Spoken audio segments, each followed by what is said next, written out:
니네 엄마 월세 사니? 그 낡은 빌라 보증금이라도 빼서 예단 마련해와.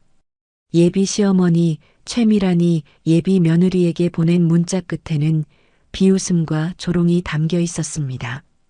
압구정 명품 부티크를 운영하는 그녀에게 허름한 동네에 사는 사돈은 그저 궁상일 뿐이었죠. 하지만 그녀는 몰랐습니다.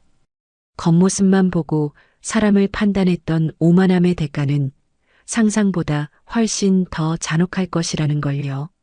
지금부터 갑과 을이 송두리째 뒤바뀌며 모든 것의 주인이 누구였는지 밝혀지는 통쾌한 이야기가 시작됩니다.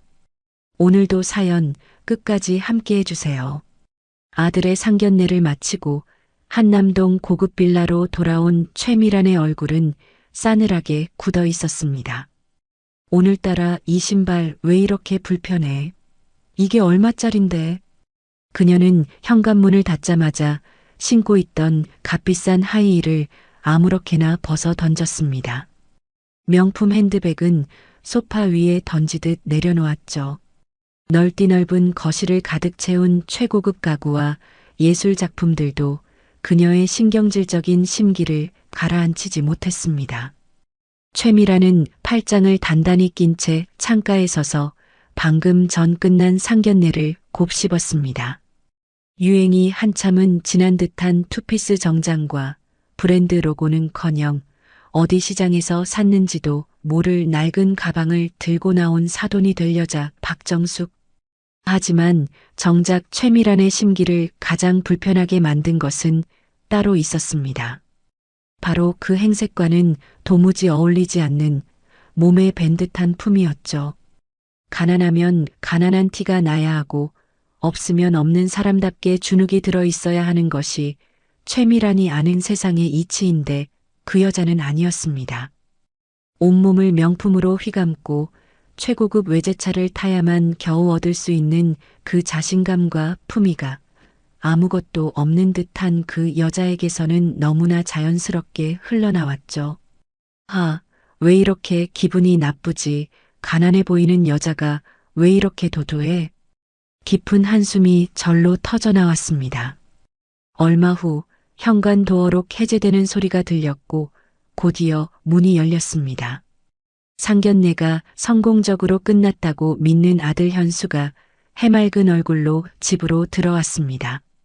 다녀왔습니다. 엄마 먼저 오셨네요. 지혜 잘 데려다주고 왔어요.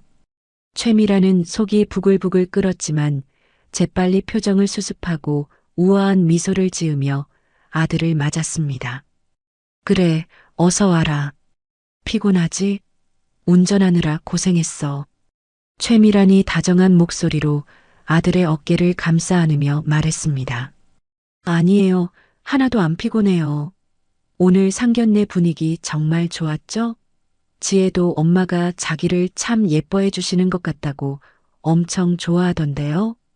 현수가 소파에 털썩 앉으며 말했습니다. 그 얼굴에는 아무런 그늘도 의심도 없는 순수한 미소가 가득했습니다. 최미라는 아들의 머리를 부드럽게 쓰다듬으며 속으로 혀를 찼습니다. 저 순진에 빠진 것을 어찌할까? 그녀는 곧바로 본론을 꺼냈습니다. 아들, 지혜 씨 집 주소 좀 알려줄래? 주소요? 갑자기 왜요? 현수가 고개를 갸웃하며 물었습니다. 최미란이 세상에서 가장 자애로운 어머니라도 된 듯한 표정을 지으며 말했습니다. 상견례도 했는데 빈손으로 있긴 좀 그렇지 않니? 요즘 백화점에 애플망고가 기가 막히게 들어왔더라고. 그런 거 한 상자 정성스럽게 포장해서 보내드리면 좋을 것 같아서 그렇지. 아, 역시 우리 엄마야. 잠시만요. 현수는 어머니의 속셈은 꿈에도 모른 채 신이 나서 핸드폰을 꺼내 들었습니다. 그 모습이 미란의 눈에는 한심하고 답답하기 짝이 없었습니다. 여기요. 엄마 핸드폰으로 바로 문자 보낼게요. 그래, 고마워. 곧 최미란의 핸드폰이 짧게 징하고 울렸습니다. 그녀는 화면에 뜬 주소를 재빨리 눈에 새겼습니다. 주소를 확인하는 순간 그녀의 입술이 경멸감으로 미세하게 뒤틀렸습니다. 그러고는 서둘러 자신의 방으로 향했습니다. 방문을 닫자마자 그녀의 얼굴에서 다정한 미소는 온데간데 없이 사라졌습니다. 그녀는 옷장 문을 활짝 열고 자신의 명품 투피스를 꺼내 입었습니다. 거울 앞에 선 그녀의 눈빛에는 서늘한 결심이 가득했습니다. 내 눈으로 직접 확인해야겠어. 감히 이 동네에 살면서 우리 집안 며느리를 넘봐. 그녀가 차갑게 중얼거리며 가방을 챙겨들고 방문을 열고 나왔습니다. 현수야, 엄마 백화점 좀 다녀올게. 과일 좀 사서 바로 보내려고. 네, 엄마. 운전 조심해서 다녀오세요. 아들의 배웅을 뒤로하고 집을 나선 미라는 백화점이 아닌 전혀 다른 방향으로 차를 몰았습니다. 30분쯤 지났을까요? 내비게이션이 안내하는 곳은 허름한 동네였습니다. 그녀는 차 안에서 인상을 찌푸리며 주변을 살폈습니다. 복덕방이라고 쓰인 낡은 간판이 골목 안쪽에서 눈에 들어왔습니다. 최미라는 차에서 내려 익숙지 않은 동네의 퀴퀴한 공기를 마시며 부동산 중개소로 향했습니다. 어서 오세요. 중년의 남성 중개인이 낡은 점퍼 차림으로 그녀를 맞았습니다. 사무실 내부는 서류들로 어지럽게 널려 있었습니다. 저기요, 이 근처 빌라 시세 좀 여쭤보려고요. 최미란이 핸드폰 화면에 떠 있는 주소를 중개인에게 툭 내밀며 말했습니다. 아, 이 빌라요? 가만 있어 보자. 근데 이 동네 분은 아니신 것 같은데 이 건물은 왜요? 그냥 시세가 궁금해서요. 전세나 월세는 얼마나 해요? 중개인이 안경을 고쳤으며 컴퓨터 자판을 한참 두드렸습니다. 지금 나와 있는 매물은 없는데 이 건물과 비슷한 주변 시세를 보면 전세는 한 1억, 월세는 보증금 2천에 50만 원 정도로 나올 수 있겠네요. 요즘 이 동네 재개발 소문이 돌긴 하는데 언제 될지는 아무도 모르는 거고요. 전세가 1억이요? 최미란이 실소를 터뜨리며 중얼거렸습니다. 그녀의 눈에는 노골적인 경멸의 빛이 가득했습니다. 그 건물이랑 비슷한 매물로 한번 보여드려요? 아닙니다. 그냥 알아본 거예요. 됐어요. 최미라는 쌀쌀맞게 말을 끊고 몸을 돌려 중개소를 나왔습니다. 어리둥절해하는 중개인을 뒤로하고 그녀는 마침내 그 빌라 건물 앞에 섰습니다. 겉모습은 깔끔하게 페인트 칠되어 있는 건물이었지만 미란의 눈에는 그저 없는 사람들이 사는 집일 뿐이었죠. 가관이네, 가관이야. 내 예상이 딱 맞았어. 최미란이 팔짱을 끼고 건물을 아래에서 위로 천천히 훑어보았습니다. 내가 내 아들을 이렇게 보는 눈이 싸구려로 키웠나? 내가 쪽팔려서 어디 가서 말도 못하겠네. 최미라는 핸드폰을 꺼내 증거를 남기듯 건물 정면과 측면, 입구까지 꼼꼼하게 사진을 찍었습니다. 카메라 셔터 소리가 조용한 골목에 유난히 크게 울렸습니다. 그녀는 다시 한번 건물을 훑어보며 고개를 저었습니다. 확고한 결심이 선 그녀가 뒤돌아서서 왔던 골목을 빠져나갔습니다. 굽 높은 구두 소리가 골목길 바닥을 또각또각 날카롭게 울리며 퍼져나갔습니다. 같은 시각 정숙도 상견례를 마치고 돌아와 자신의 집 소파에 앉아 잠시 숨을 고르고 있었어요. 집안은 화려함과는 거리가 멀었지만 주인의 손길이 닿은 듯 정갈하고 단정했습니다. 휴, 오늘 하루가 어떻게 지나갔는지 모르겠네. 그녀는 상견례 내내 자신을 답답하게 조여왔던 정장을 벗어 옷걸이에 정성스럽게 걸었죠. 옷장에서는 닳고 닳아 부드러워진 면바지와 편안한 남색 티셔츠를 꺼내 입었습니다. 이제 일하러 가야지. 정숙이 나지막이 혼잣말을 하며 현관문을 열고 엘리베이터를 기다리고 있었습니다. 그때 마침 옆집 아주머니가 마침 문을 열고 나오다 그녀를 보고는 반갑게 인사를 건넸죠. 어머, 사장님, 어디 가세요? 오늘 상견례 하신다더니 잘 다녀오셨어요? 네, 이제 막 마치고 가게 나가보려고요. 정숙이 어색하게 웃으며 대답했습니다. 오늘도 바쁘시겠네요. 사장님 없으면 가게가 안 돌아가잖아요. 조심히 다녀오세요. 그래요, 고마워요. 정숙이 이웃의 따뜻한 인사에 빙그레 웃으며 엘리베이터를 타고 1층으로 내려갔습니다. 1층에 도착한 그녀는 건물 밖으로 나와 익숙한 골목길을 따라 걸었습니다. 5분쯤 걸었을까 저 멀리 익숙한 간판이 눈에 들어왔습니다. 정숙이네 밥상이라고 쓰인 큼직하고 정겨운 간판 아래로 늦은 점심을 해결하려는 손님들이 드나들고 있었습니다. 그녀가 식당 문을 밀고 들어가자 딸랑하는 경쾌한 종소리가 울렸습니다. 사장님 오셨어요. 노란색 앞치마를 두른 젊은 여직원, 은지가 환한 미소로 그녀를 맞았습니다. 식당 안은 점심시간이 한참 지났는데도 손님들로 절반쯤 차 있었습니다.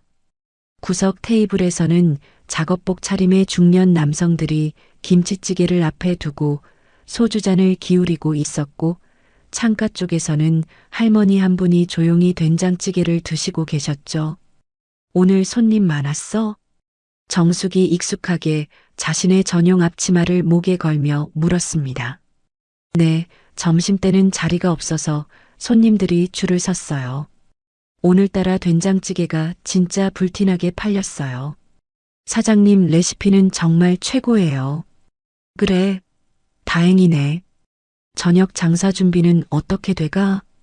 국물은 푹 끓여놨고요. 반찬은 조금만 더 채우면 돼요. 정숙이 곧장 주방으로 들어가 커다란 솥 뚜껑을 열었습니다. 뽀얗게 우러난 사골 국물이 구수한 냄새를 풍기며 끓고 있었습니다.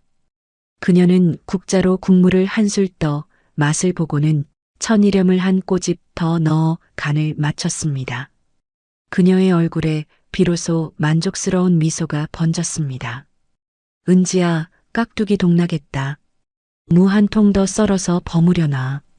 저녁에 손님들 많이 찾을 거야. 네, 사장님. 바로 할게요. 정숙은 주방을 진두지휘하며 분주하게 움직였습니다. 대파를 써는 칼질 소리는 경쾌했고 양념을 만드는 손은 저울 없이도 완벽한 비율을 만들어냈습니다.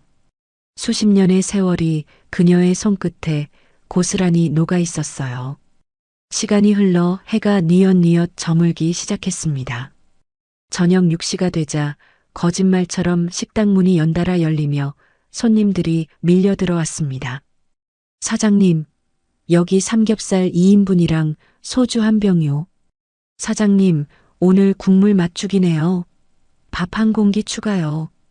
손님들의 힘찬 주문 소리와 유쾌한 웃음소리가 식당 안을 가득 채웠습니다. 정숙은 주방과 홀을 쉴 새 없이 오가며 음식을 나르고 손님들과 살가운 인사를 나눴습니다. 어머니, 오늘 정말 맛있게 먹었어요. 다음 주에 아들 데리고 또 올게요. 단골 손님이 계산을 하며 환하게 웃었습니다. 그래요, 고마워요. 아들 오면 서비스 많이 줘야지. 조심히 들어가요. 정숙이 카운터에서 계산을 하며 따뜻하게 대답했습니다. 그녀의 얼굴에는 고된 노동의 피곤함 대신 사람들과 부대끼는 삶의 활기가 가득했습니다. 밤 9시가 훌쩍 넘어 마지막 손님이 가게를 나섰고 정숙은 직원들과 함께 묵묵히 설거지를 하고 뜨거운 물로 홀 바닥을 닦았습니다. 모든 정리가 끝나자 그녀는 가게 구석에 있는 작은 사무실로 들어갔습니다. 정숙은 의자에 앉아 오늘의 매출을 꼼꼼하게 장부에 기입하기 시작했습니다. 그때 사무실 문에서 똑똑하는 노크 소리가 들렸습니다. 사장님 계십니까? 고급 정장을 반듯하게 차려입은 50대 남성이 서류 가방을 들고 안으로 들어왔습니다. 아, 김 실장님. 어서 오세요. 앉으세요. 정숙이 의자를 권하며 반갑게 맞이했습니다. 식당 사장님의 얼굴은 온데간데없고 차분하고 위험 있는 사업가의 얼굴이 그 자리를 대신했습니다. 네, 사장님. 분기별 자산 현황 보고 드리러 왔습니다. 김 실장이 정중하게 고개를 숙이며 가방에서 두툼한 서류철을 꺼내 책상 위에 올려놓았습니다. 그는 서류를 한 장씩 넘기며 막힘없이 설명하기 시작했습니다. 먼저 압구정 로데오에 위치한 상가 건물입니다. 이번 분기 임대 수익은 전 분기 대비 3% 상승했으며 현재 공실률은 제로입니다. 그래요? 다행이네요. 네, 1층 명품 편집샵이 계약을 연장했고 2층 프라이빗 레스토랑도 반응이 좋아 만족도가 높습니다. 다만 김 실장이 잠시 말을 멈추고 다음 페이지를 넘겼습니다. 3층에 입점한 부티크 매장이 문제입니다. 임대료가 6개월째 연체되고 있습니다. 내용 증명을 수차례 발송했으나 묵묵부답입니다. 6달이나? 정숙의 표정이 조금 굳어졌습니다. 네, 사장님. 더는 기다리기 어렵습니다. 이제는 법적 조치를 취해야 할 시점입니다. 명도소송 준비를 바로 시작하겠습니다. 그 임차인, 이름이 뭐예요? 최미란입니다. 벨라부티크라는 상호로 운영하고 있습니다. 김 실장이 서류철에서 임대차 계약서 사본을 꺼내 정숙에게 건넸습니다. 정숙은 서류를 받아들고 천천히 내용을 읽어 내려갔습니다. 그녀의 눈이 계약서의 임차인 정보란에 적힌 이름 석자에 멈춰 섰습니다. 최미란. 오늘 낮 불편한 상견례 자리에서 마주 앉았던 사돈의 이름이었습니다. 그 이름을 보는 순간 정숙의 눈빛이 파도처럼 세차게 흔들렸습니다. 사장님, 어디 안 좋으십니까? 김 실장이 그녀의 표정 변화를 감지하고 조심스럽게 물었습니다. 아닙니다. 괜찮아요. 정숙이 천천히 서류를 책상 위에 내려놓았습니다. 그녀는 잠시 깊은 생각에 잠긴 듯 말이 없었습니다. 김 실장님, 이 임차인과 관련된 서류 전부 다시 챙겨다 줄 수 있습니까? 최초 계약서부터 내용 증명 발송 기록까지 하나도 빠짐없이요. 네, 사장님. 내일 아침까지 모두 정리해서 가져오겠습니다. 그리고 다른 자산 보고는 내일 듣도록 하죠. 오늘은 이만 퇴근하세요. 알겠습니다, 사장님. 김 실장이 서류를 가방에 챙겨 넣고 깍듯하게 인사한 뒤 사무실을 나갔습니다. 홀로 남은 정숙은 의자에 깊숙이 몸을 기댄 채 창밖을 바라봤습니다. 그녀는 깊은 한숨을 내쉬며 책상 서랍을 열어 다른 서류 뭉치를 꺼냈죠. 수십억 원대의 숫자들이 빼곡히 적힌 종합부동산세 납부 고지서였습니다. 박정숙이 수십억대의 세금 고지서에 담담히 서명하며 임차인 최미란의 이름을 곱씹던 다음 날 오후 정숙의 딸 지혜는 약속 장소인 카페에 먼저 도착해 현수를 기다리고 있었습니다. 화사한 원피스 차림의 그녀는 곧 있을 결혼 생각에 연신 입가에 미소가 피어났습니다. 그때 징하는 소리와 함께 핸드폰 화면에 반가운 이름이 떴습니다. 발신자는 시어머님이라고 저장된 최미란이었습니다. 지혜는 상견례 이후 처음 오는 연락에 설레는 마음으로 서둘러 메시지를 열었습니다. 하지만 화면에 나타난 긴 글을 확인하는 순간 그녀의 얼굴에서 미소가 순식간에 사라졌죠. 메시지에는 사진 파일과 함께 긴 목록이 첨부되어 있었습니다. 예단 목록. 스위스 명품 시계 남성용 1개, 이탈리아 피사 명품 가방 3개, 프랑스 시사 명품 지갑 2개, 이탈리아 F사 명품 벨터 세트, 순금 반지 5돈 2개 시부모님용, 최고급 한우 세트 10개 친척 인사용, 백화점 상품권 500만 원. 지혜는 믿을 수 없다는 듯 목록을 아래로 내리며 읽어내려갔습니다. 대충 머릿속으로 계산해봐도 몇 천만 원은 좋게 넘는 엄청난 금액이었죠. 이게 다 뭐야? 지혜가 저도 모르게 작은 목소리로 중얼거렸습니다. 그녀는 혹시라도 자신이 잘못 본 것은 아닐까 하는 마음에 목록을 몇 번이고 다시 위아래로 훑어보았습니다. 하지만 아무리 다시 봐도 달라지는 것은 없었어요. 바로 그때 핸드폰이 다시 한번 짧게 진동했습니다. 미란에게서 두 번째 메시지가 도착한 것이었죠. 지혜 씨, 목록은 확인했나요? 우리 집안 대대로 내려오는 예단의 격식이란 게 있어요. 이 정도는 해야 남들 보기에 부끄럽지 않지. 어머니와 상의 후에 연락 줘요. 미란의 메시지는 한없이 상냥한 말투였지만 그 속에는 한치의 양보도 없는 차가운 강요가 담겨 있었습니다. 마른 입술을 깨물며 답장을 어떻게 보내야 할지 한참을 고민하던 그녀는 최대한 공손하고 조심스러운 단어를 골라 메시지를 보냈습니다. 어머님, 목록 확인했어요. 그런데 저희 형편에 조금은 부담이 되는 것 같아서요. 혹시 목록을 조금 줄여주실 수는 없을까요? 보내기 버튼을 누른 지 채 10초도 되지 않아 칼날 같은 답장이 날아왔습니다. 부담스럽다니? 결혼이 무슨 애들 장난인 줄 아나요? 우리 현수랑 결혼하려면 그 정도는 당연히 감수해야 하는 거죠. 정돈이 없으면 그 낡은 빌라 보증금이라도 빼던가. 월세 사는 거 맞죠?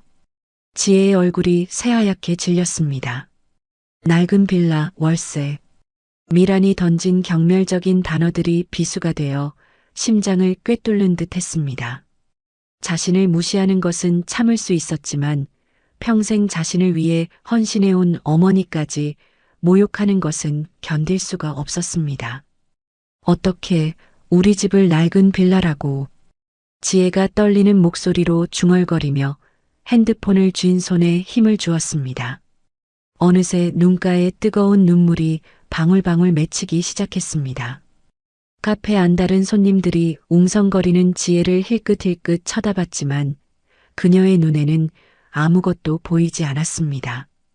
야속하게도 핸드폰은 또다시 진동했습니다. 미란의 마지막 메시지는 지혜의 남은 자존심마저 산산조각 냈습니다. 아, 그리고 예단 준비되면 물건마다 사진 전부 찍어서 나한테 먼저 보내줘요. 요즘 가짜가 하도 많아서 말이에요. 내가 직접 확인은 해봐야 할 것 같네요. 지혜는 더 이상 화면을 볼 수가 없었습니다. 그녀는 핸드폰을 테이블 위에 소리나게 내려놓았습니다. 두 손으로 얼굴을 감싸 쥐고 터져나오는 울음을 삼키려 애썼지만 눈물은 손가락 사이로 하염없이 흘러내렸습니다. 지혜가 황급히 눈물을 닦으며 자리에서 일어섰습니다. 그녀는 더 이상 그곳에 앉아 있을 수가 없었습니다. 가방을 집어들고 비틀거리며 카페를 빠져나온 그녀는 정처 없이 거리를 걸었습니다. 최미란이 보낸 메시지들이 머릿속에서 계속해서 메아리 쳤죠. 집에 도착한 지혜는 도어록을 누를 힘조차 없는 듯 현관문 앞에 한참을 서 있었습니다. 문을 열고 안으로 들어서자 부엌에서 맛있는 냄새와 함께 어머니의 목소리가 들려왔습니다. 지혜야, 왔어? 손 씻고 밥 먹자. 네, 엄마. 지혜가 힘없이 대답하며 거실 소파에 가방을 던지듯 내려놓고 주저앉았습니다. 앞치마를 두른 정숙이 딸의 기운 없는 목소리에 걱정스러운 얼굴로 부엌에서 나왔습니다. 왜 그래? 어디 아파? 얼굴이 하얗게 질렸는데? 아니에요, 괜찮아요. 괜찮긴 뭐가 괜찮아. 무슨 일 있었어? 엄마한테 솔직하게 말해봐. 정숙이 지혜의 옆에 앉아 딸의 차가운 손을 따뜻하게 감싸주었습니다. 어머니의 온기에 그동안 억지로 참아왔던 서름이 한꺼번에 폭발했습니다. 엄마. 응, 우리 딸, 말해봐. 시어머니께서 예단을 준비하라고 목록을 보내셨는데 금액이 너무. 지혜가 떨리는 목소리로 겨우 입을 열었습니다. 얼마나 많길래 우리 딸이 이렇게 기가 죽었어? 몇 천만 원은 좋게 넘을 것 같아요. 듣도 보도 못한 명품 시계에 가방에 목록이 끝이 없어요. 정숙의 표정이 순간 굳어졌습니다. 그게 다가 아니에요. 지혜는 차마 다음 말을 잇지 못하고 눈물만 뚝뚝 흘렸습니다. 뭐라고 하셨는데? 똑똑히 말해봐. 정숙의 목소리가 낮고 차분하게 가라앉았습니다.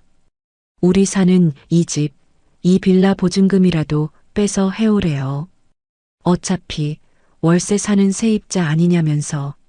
순간 정숙의 눈빛이 얼음장처럼 차갑게 변했습니다. 그녀는 딸의 손을 더욱 꽉 쥐었습니다. 그 말을 그 여자가 직접 너한테 했어? 네, 문자로요. 지혜가 덜덜 떨리는 손으로 핸드폰을 꺼내 메시지 내용을 보여주었습니다.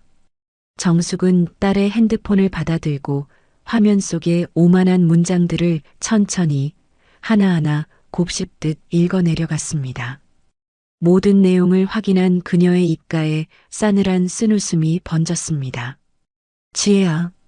네, 엄마. 너 이 결혼 정말 하고 싶니? 정숙이 조용하지만 그 어떤 말보다 단호한 목소리로 물었습니다. 저는 현수 씨를 사랑하는데 내가 물어본 건 그게 아니야. 이런 시어머니를 감당하면서 살 수 있겠어? 현수가 이런 엄마한테서 너를 지켜줄 수 있는 사람이야? 지혜는 아무 대답도 하지 못한 채 고개를 떨궜습니다. 정숙은 말없이 딸의 어깨를 깊이 감싸 안았습니다. 엄마 걱정은 하지 마. 돈이 문제라면 아무 걱정할 필요 없어. 그러니 내 마음이 이끄는 대로 해. 엄마는 무슨 일이 있어도 우리 딸 편이야. 엄마. 지혜가 어머니의 품에 얼굴을 묻고 아이처럼 서럽게 울기 시작했습니다. 그녀의 눈빛에는 깊은 슬픔과 함께 서리빨 같은 결심이 조용히 깃들고 있었어요. 어머니의 품에서 한참을 울고 난 지혜는 밤새 뒤척이다 결심을 굳히고 현수에게 전화를 걸었습니다. 사랑만으로는 넘을 수 없는 벽이 있다는 것을 어렴풋이 깨달았기 때문이죠. 여보세요. 지혜야, 아까 카페에서 한참 기다렸는데 왜 안 왔어? 전화도 안 받고 걱정했잖아. 미안해요, 현수 씨. 내일 시간 괜찮아요? 다음 날 그녀는 약속 장소인 공원 벤치에 먼저 나와 있던 현수를 발견하곤 터벅터벅 걸어갔습니다. 현수가 반가운 마음에 자리에서 벌떡 일어나 손을 흔들었습니다. 지혜야, 여기야. 하지만 지혜는 그의 부름에 대답 없이 웃음기 하나 없는 얼굴로 그에게 다가왔습니다. 가까이서 본 그녀의 얼굴은 엉망이었습니다. 간밤에 얼마나 울었는지 두 눈은 퉁퉁 부어 있었고 입술은 바짝 말라 있었습니다. 평소에 생기 넘치던 모습은 온데간데 없었습니다. 왜 이렇게 늦었어? 오는 길에 무슨 일 있었어? 전화는 왜 안 받고? 현수가 걱정스러운 마음에 쏟아내듯 물었습니다. 현수 씨, 우선 앉아요. 지혜가 얼음처럼 차가운 목소리로 말하며 먼저 벤치에 앉았습니다. 그녀의 목소리에 현수의 심장이 쿵 하고 내려앉았죠. 지혜는 아무 말 없이 가방에서 핸드폰을 꺼냈습니다. 그녀는 잠시 망설이는 듯 하더니 이내 결심한 표정으로 화면을 현수에게 보여주었습니다. 이거 어머님께서 어제 저한테 보내신 문자예요. 현수가 고개를 숙여 화면을 들여다보았습니다. 눈을 의심케 하는 예단 목록이 화면을 가득 채우고 있었고 그 아래로 그의 어머니 미란이 보낸 메시지들이 이어지고 있었습니다. 현수의 눈이 점점 커졌습니다. 이게 다 뭐야? 그는 화면을 아래로 내리며 메시지를 하나씩 읽었습니다. 그 낡은 빌라 보증금이라도 빼서 어차피 세입자시잖아요. 가짜 살까봐 걱정되네라는 문구들을 본 순간 현수의 얼굴이 새하얗게 질려버렸습니다. 온몸에 피가 빠져나가는 느낌이었습니다. 지혜야, 미안해. 정말 미안하다. 현수가 고개를 들지 못한 채 사과했습니다. 그의 목소리는 심하게 떨리고 있었습니다. 현수 씨가 저한테 미안할 일은 아니죠. 지혜의 목소리에는 어떤 감정도 실려 있지 않아 더욱 서늘하게 들렸습니다. 우리 엄마가 어떻게 이런 말을, 아니, 내가 알았어야 했는데, 내가 막았어야 했는데. 현수가 두 손으로 얼굴을 감싸쥐며 자책했습니다. 지혜가 애써 눈물을 참으며 말을 이었습니다. 현수 씨, 저희 어머니는요. 평생 누구에게 싫은 소리 한 번 못하고 남한테 피해 안 주려고 아등바등 살아오신 분이에요. 새벽부터 밤늦게까지 일만 하면서 저 하나 바라보고 살아오셨다고요. 그런 우리 엄마를 당신 어머니께서 그런 식으로 모욕하는 건 제가 참을 수가 없어요. 알아, 다 알아. 당연히 화날 만해. 내가 들어도 피가 거꾸로 솟는데. 현수가 그녀의 손이라도 잡고 싶은 마음에 손을 뻗었지만 지혜는 그를 피하듯 손을 뒤로 뺐습니다. 그 작은 몸짓 하나가 현수에게는 천길 낭떠러지처럼 느껴졌습니다. 현수 씨, 이렇게는 결혼 못해요. 내가 엄마한테 말씀드릴게. 당연히 이건 잘못됐다고 말해야지. 이건 말도 안 되는 거라고 당장 가서 지혜랑 어머님께 무릎 꿇고 사과하시라고 말씀드릴 거야. 그럼 어머님께서 생각을 바꿔주실까요? 지혜의 목소리는 마치 모든 결과를 이미 알고 있다는 듯한 말투였습니다. 설득할게. 내가 어떻게든 설득해 볼게. 이건 명백히 우리 엄마가 잘못한 거니까. 현수가 애타는 목소리로 말했습니다. 지금 당장 집에 갈게. 지혜야, 나 믿고 조금만 기다려줘. 응? 현수가 황급히 자리에서 일어나 그녀를 안심시키려 했지만 지혜는 그저 고개만 한번 까딱하고는 차갑게 돌아섰습니다. 그날 저녁 현수는 지옥 같은 마음으로 한남동 집으로 돌아왔습니다. 미라는 거실 소파에 우아하게 앉아 드라마를 보고 있었습니다. 엄마, 왔어? 왜? 미란이 TV에서 눈을 떼지 않은 채 건성으로 대답했습니다. 지혜한테 보내신 예단 목록 문자요. 그것 때문에 드릴 말씀이 있어요. 아, 그거? 왜? 준비 다 했대? 엄마, 너무 과한 것 같아요. 금액도 문제지만 어떻게 지혜랑 어머님께 그런 모욕적인 말씀을 하실 수가 있어요? 현수가 조심스럽게 말을 꺼냈지만 목소리 끝은 분노로 떨리고 있었습니다. 미란이 그제야 리모컨을 내려놓고 고개를 돌려 아들을 쳐다보았습니다. 그녀의 표정에는 내가 감히 라는 불쾌감이 가득했습니다. 뭐요? 내가 뭘? 빌라 보증금 빼서 마련하라고 하셨잖아요. 월세 사는 세입자라고 가짜 사올까봐 걱정된다는 말까지. 어머, 얘 좀 봐.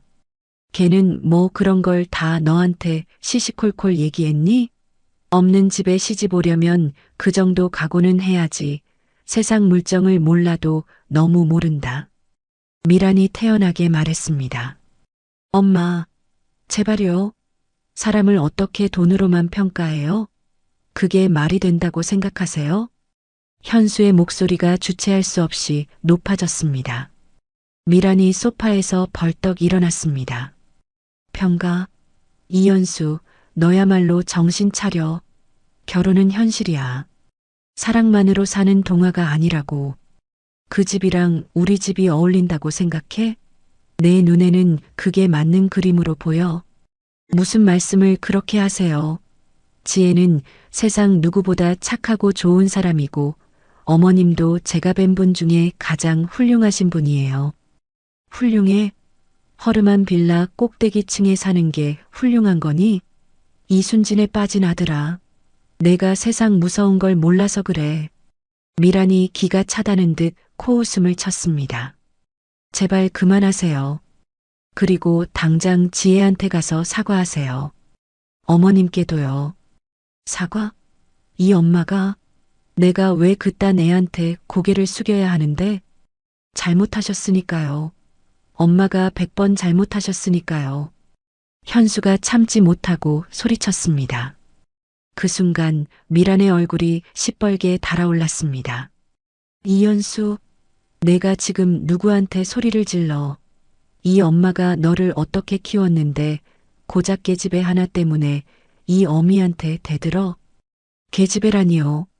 제가 목숨보다 사랑하는 사람이에요. 사랑? 웃기지 마. 그깟 사랑이 밥 먹여주니? 돈도 없고 백도 없는 집안이랑 결혼해서 평생 고생하며 살고 싶어? 내가 정원한다면 그렇게 해. 대신 이 집에서 당장 나가. 그리고 나 볼 생각도 하지 마. 미란이 팔짱을 끼고 아들을 쏘아봤습니다. 현수는 더 이상 말을 잇지 못했습니다.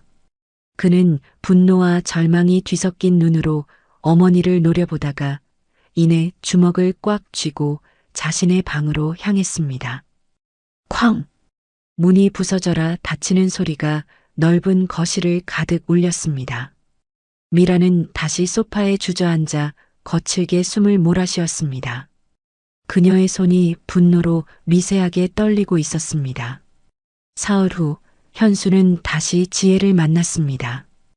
같은 공원, 같은 벤치였지만 두 사람 사이의 공기는 며칠 전보다 훨씬 더 차갑고 무거웠습니다. 지혜야. 현수가 차마 고개를 들지 못하고 땅바닥을 보며 입을 열었습니다. 어떻게 됐어요? 지혜가 모든 것을 이미 알고 있다는 듯 조용히 물었습니다. 미안해, 엄마가 내 말을 전혀 들으려고 하시질 않아. 그럴 줄 알았어요. 지혜의 목소리에는 일말의 기대도 남지 않은 체념만이 묻어 있었습니다. 아니야, 조금만 더 시간을 줘. 내가 계속 설득해 볼게. 분명 엄마 마음도 풀릴 거야. 내가 꼭. 현수 씨. 지혜가 그의 말을 끊었습니다. 응? 현수 씨는 저랑 어머님 중에 한 사람을 선택해야 한다면 누구를 선택하실 건가요? 지혜가 텅 빈 눈으로 현수의 눈을 똑바로 바라보며 물었습니다. 현수는 아무 말도 하지 못했습니다. 입술만 벙긋거릴 뿐 어떤 대답도 나오지 않았습니다. 그는 지혜를 사랑했지만 평생을 의지해온 어머니를 버릴 자신도 없었습니다. 대답 안 하셔도 알 것 같아요. 현수 씨는 어머님을 버리지 못할 거예요. 아니, 저와 어머님 사이에서 아무런 선택도 하지 못하겠죠. 지혜가 희미하게 웃었습니다. 그 미소가 너무나 슬퍼 보여 현수의 가슴이 미어졌습니다. 지혜야, 그게 아니라 나는. 현수 씨, 저 이제 너무 지쳐요. 결혼이라는 게 우리 둘만 좋다고 할 수 있는 게 아니라는 걸 이제야 알았어요. 지혜의 목소리가 가늘게 떨려왔습니다. 지혜야, 제발 조금만 더 참아줘. 내가 어떻게든 해결할게. 나 믿지? 현수가 다급하게 그녀의 손을 잡았습니다. 하지만 지혜는 그 손을 천천히 하지만 단호하게 빼내며 자리에서 일어났습니다. 아니요. 현수 씨는 아무것도 해결하지 못할 거예요. 전화할게요. 생각할 시간이 좀 필요해요. 지혜야. 현수가 그녀를 붙잡으려 했지만 지혜는 이미 차갑게 돌아서서 걷기 시작했습니다. 현수는 벤치에 망연자실하게 앉아 멀어지는 지혜의 뒷모습을 그저 바라볼 수밖에 없었습니다. 차가운 가을바람이 공원 위를 스산하게 맴돌았습니다. 차가운 가을바람이 공원을 맴돌던 그날 이후 한남동의 호화로운 빌라 안에도 스산한 냉기가 흐르고 있었습니다. 아들 현수와 감정의 골이 깊어질 대로 깊어진 미라는 며칠째 방에서 나오지 않는 아들과의 보이지 않는 전쟁에 신경이 곤두서 있었습니다.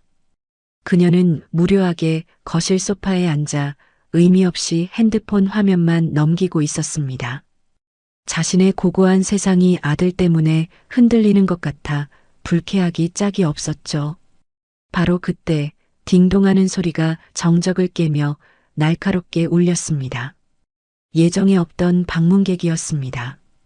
미란이 인상을 찌푸리며 인터폰 화면을 확인하자 강남 사교 모임에서 가장 친하게 지내는 희진의 얼굴이 보였습니다. 어머, 미란아. 나야, 희진이. 문 좀 열어줘. 희진은 뭐가 그리 급한지 화면 너머로 발을 동동 구르고 있었습니다. 미란은 마지못해 현관문을 열어주었습니다. 문이 열리자마자 희진은 호들갑을 떨며 거실로 들어섰습니다. 예, 너한테만 아주 살짝 말해줄 게 있어서 내가 숨도 안 쉬고 달려왔잖아. 무슨 일인데 이 난리야? 앉아. 미라는 시큰둥하게 대꾸하며 희진에게 소파를 권했습니다. 아휴, 목말라. 찬물 한 잔만 주라. 물을 마시며 한숨 돌린 희진이 주변을 살피더니 비밀 이야기라도 하듯 미란에게 몸을 기울이며 속삭였습니다. 미란아, 너 기억나? 며칠 전에 우리 브런치 하면서 내가 보여준 사진 말이야. 그 예비 사돈, 촌스럽다고 흉보면서 보여줬던 그분 있잖아. 박정숙 씨? 그 여자가 왜? 미란의 목소리에 경계심이 어렸습니다. 희진은 흥분을 감추지 못하고 목소리를 높였습니다. 내가 오늘 은행 최상위 VVIP들만 따로 부르는 극비 투자 세미나에 갔거든. 거기서 자산관리사가 이분은 언론 노출을 극도로 꺼리시는 저희 센터 최고의 숨은 VVIP 고객이라면서 아주 조심스럽게 자료를 하나 보여주는 거야. 희진은 침을 꼴깍 삼키고는 말을 이었습니다. 그러면서 오늘 이 자리에 계신 분들께만 특별히 공개하는 정보라면서 화면에 사진을 딱 띄우는데 세상에, 며칠 전에 내가 보여줬던 그 사돈 얼굴이 거기서 떡하니 나오는 거 있지. 이름도 박정숙으로 똑같고 그 사람이 바로 압구정 알짜배기 상가의 얼굴 없는 건물주였어. 다들 그분 포트폴리오에 투자하려고 난리도 아니었다니까. 하지만 미란의 반응은 희진의 기대와는 전혀 달랐습니다. 그녀는 희진의 말을 듣고는 기가 차다는 듯 푹하고 웃음을 터뜨렸습니다. 뭐, 얼굴 없는 건물주? 희진아, 그게 말이나 돼? 어디 보여줘봐. 거기 핸드폰도 못 가지고 들어가. 근데 내가 직접 봤다니까. 내가 보여준 사진 속 그 사람이랑 똑같이 생겼단 말이야. 내가 그 여자 사는 닭장 같은 빌라 꼭대기 층까지 직접 가봤다고 몇 번을 말해. 그런 사람이 무슨 수백억대 자산가야. 너야말로 세상 물정 모르는 소리 좀 그만해. 미란이 손사래를 치며 희진의 말을 일축했습니다. 희진은 답답하다는 듯 가슴을 쳤지만 미란의 완고한 태도에 더는 말을 잇지 못했습니다. 알았어. 내가 그렇다면 그런 거겠지. 그래도 혹시 모르니까. 됐어. 바쁜데 와줘서 고맙다. 조심해서 들어가. 미라는 사실상 친구를 내쫓듯 자리에서 일어났습니다. 멋쩍어진 희진은 찝찝한 표정으로 자리에서 일어나 집을 나섰습니다. 희진이 돌아간 후 미라는 다시 혼자가 되었습니다. 그녀는 친구의 말이 터무니없다고 생각하면서도 마음 한구석에 피어오른 찝찝함을 떨칠 수가 없었습니다. 만약 진짜라면?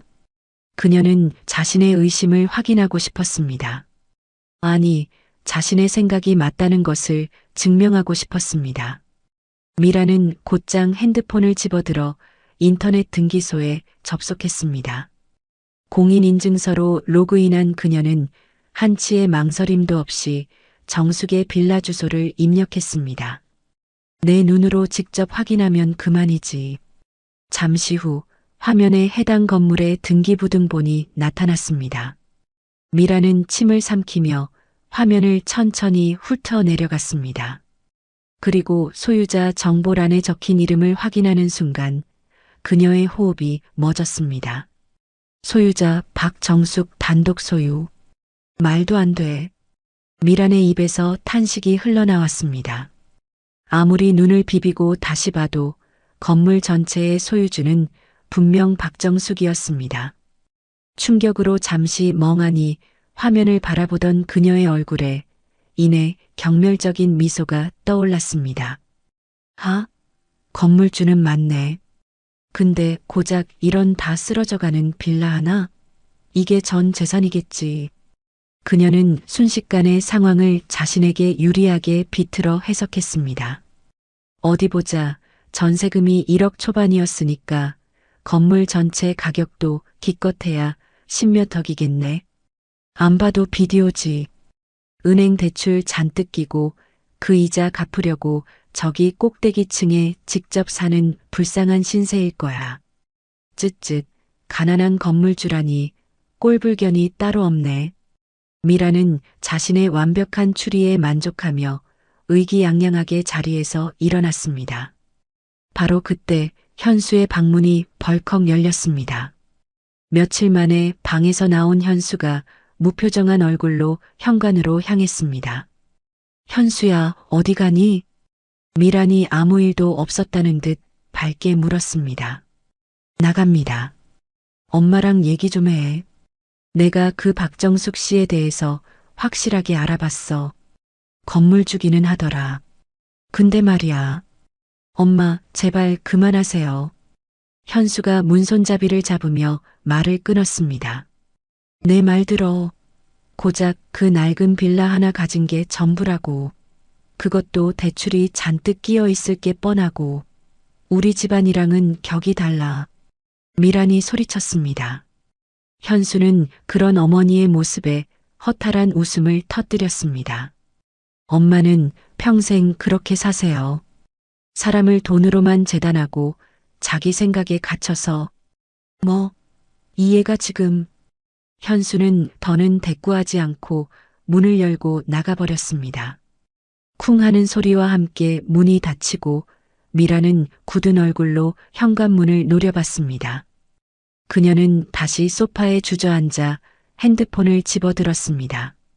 자신의 생각이 틀리지 않았다는 것을 재차 확인하고 싶었습니다. 대출 내역이 어디 있더라? 그녀가 눈을 가늘게 뜨고 등기부등본의 을구를 꼼꼼히 살펴봤습니다.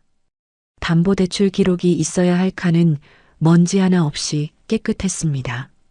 어떻게 대출이 한 푼도 없을 수가 있지? 잠시 당황했던 미란의 머릿속에서 이내 새로운 자기 합리화가 고개를 들었습니다. 아, 뻔하지. 신용불량자거나 세금 체납자라서 자기 명의로는 대출이 안 나오는 거겠지. 차명으로 돈을 빌렸거나 아니면 사채라도 썼을 거야. 틀림없어. 그녀는 완벽한 답을 찾아낸 사람처럼 무릎을 탁 쳤습니다. 그래, 그거야. 안 그러면 저런 허름한 곳에서 살 이유가 없지. 모든 게 설명되잖아. 미라는 핸드폰을 테이블에 던지듯 내려놓았습니다. 모든 의심이 사라진 그녀의 얼굴에는 오만한 확신만이 가득했습니다. 두고 봐라, 이현수. 나중에 엄마 말 안 들은 거 땅을 치고 후회하게 될 테니. 최미란이 스스로 파놓은 무지의 구덩이 속에서 오만한 확신을 다지고 있을 바로 그 다음 날 오전이었습니다. 아침 장사를 막 끝낸 정숙이네 밥상은 점심시간을 앞두고 잠시 숨을 고르고 있었습니다. 식당 뒤편의 작은 사무실 정숙은 굳은 얼굴로 책상에 앉아 어제 김 실장이 두고 간 압구정 상가 서류를 다시 한번 훑어보고 있었습니다. 똑똑. 그때 사무실 문을 두드리는 소리가 들렸습니다.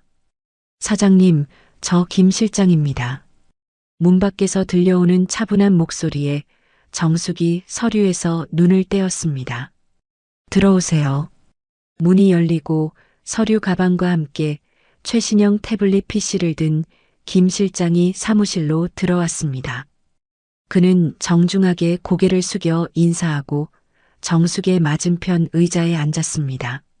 사장님, 어제 지시하신 임차인 최미란 씨 관련 보고서 요청하신 대로 준비해 왔습니다.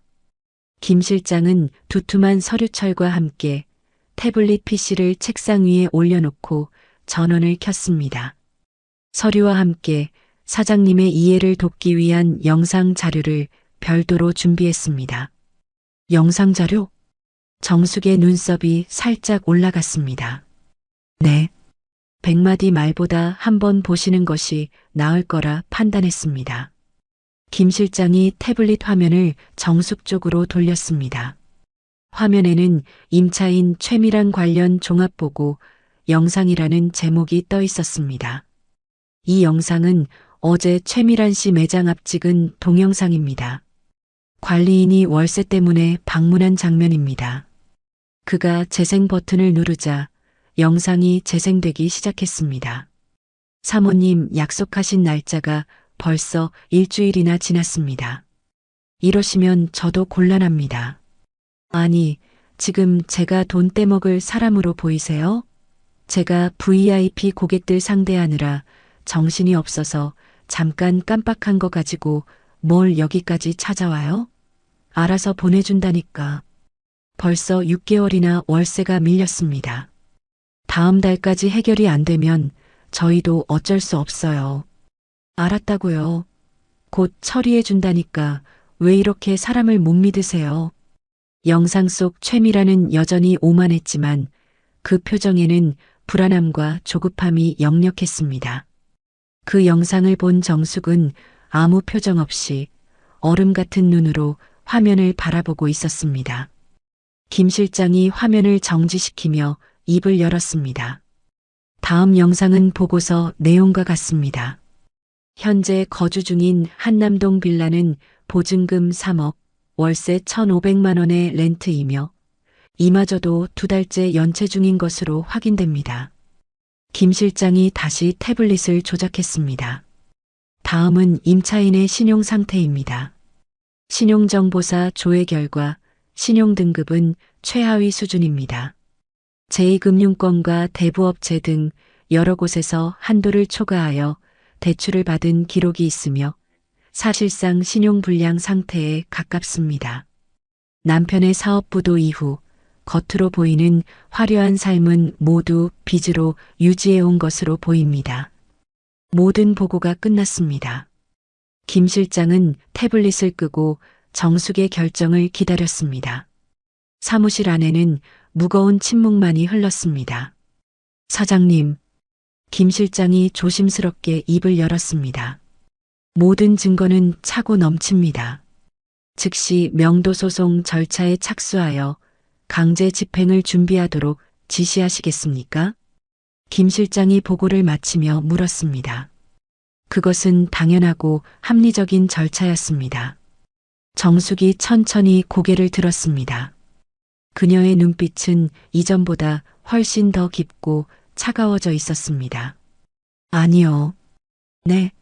하지만 사장님, 소송은 아직 이릅니다.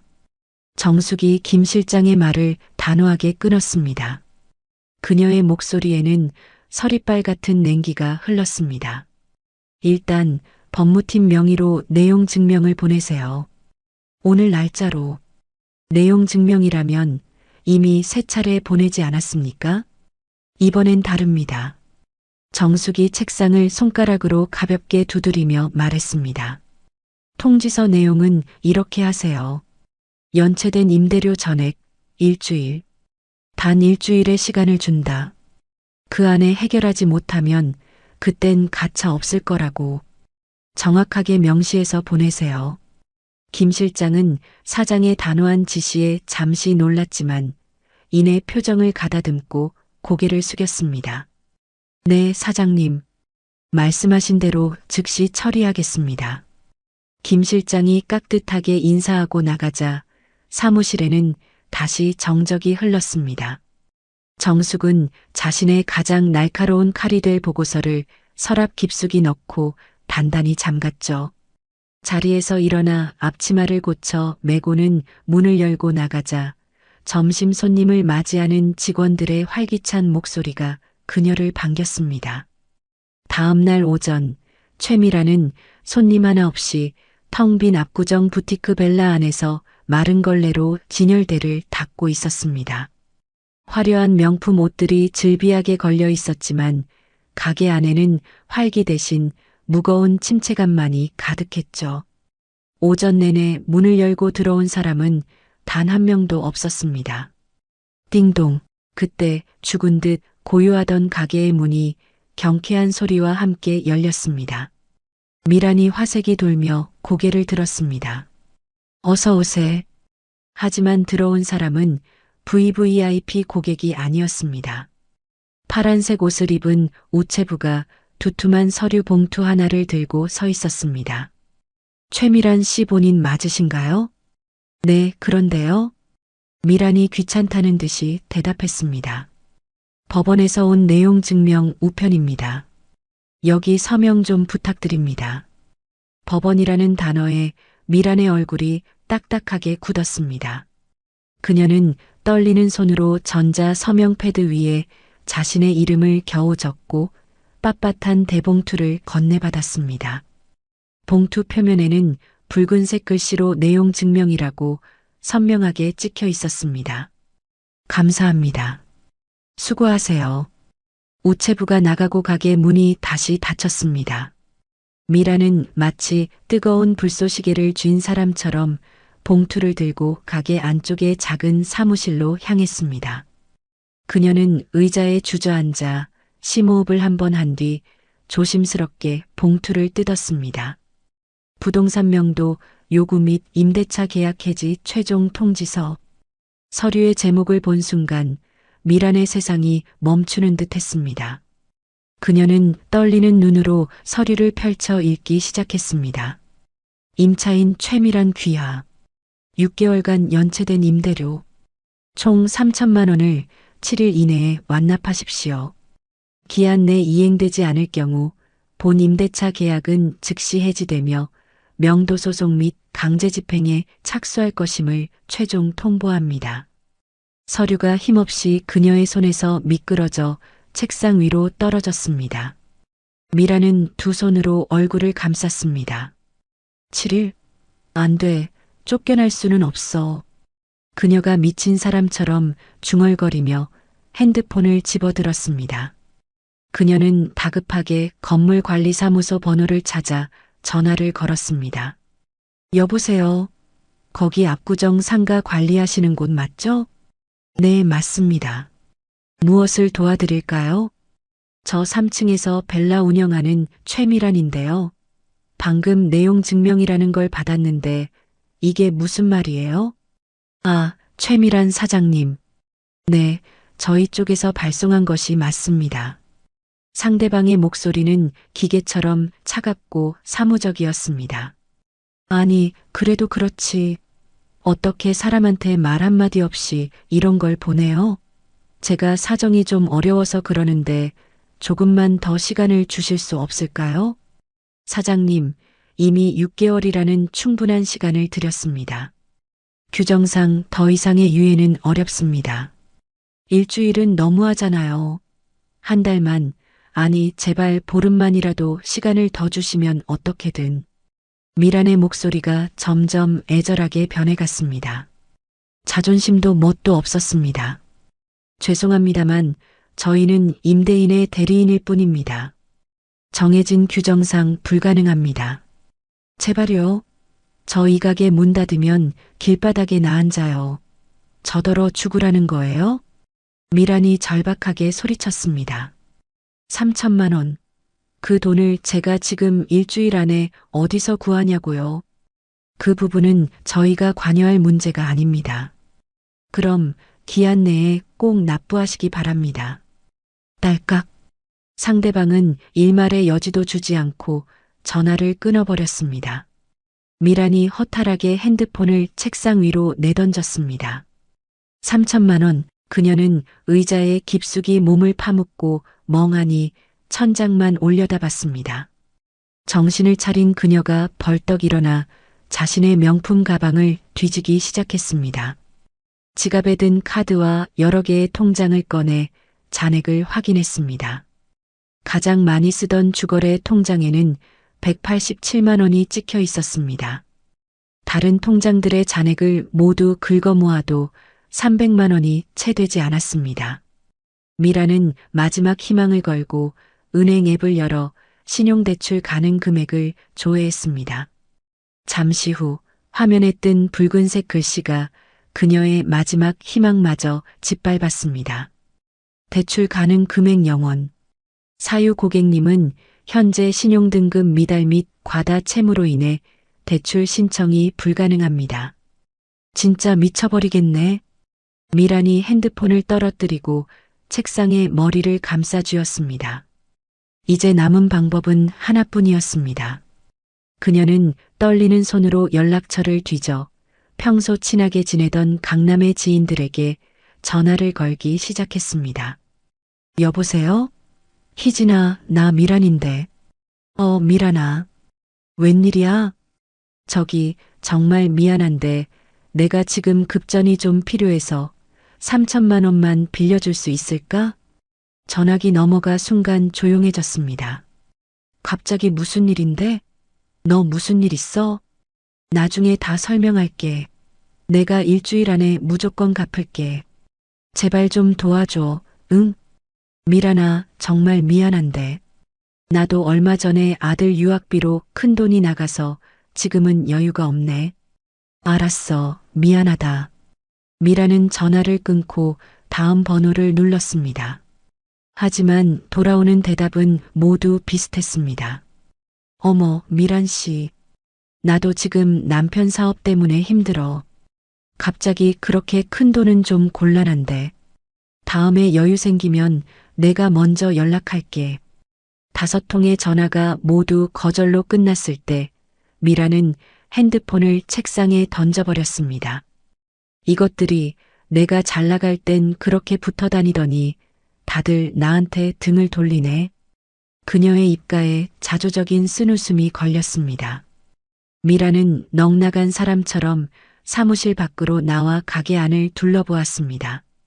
자신의 분신과도 같았던 이 모든 것들이 이제 곧 신기루처럼 사라질 것이었습니다. 유리문 너머로 보이는 압구정 거리는 여전히 화려했습니다.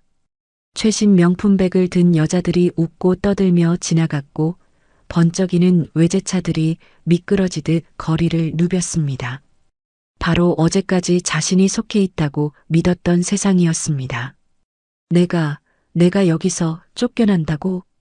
미란의 눈의 끝내 뜨거운 눈물이 차올랐습니다. 그녀는 다시 사무실로 들어가 책상 서랍을 열었습니다.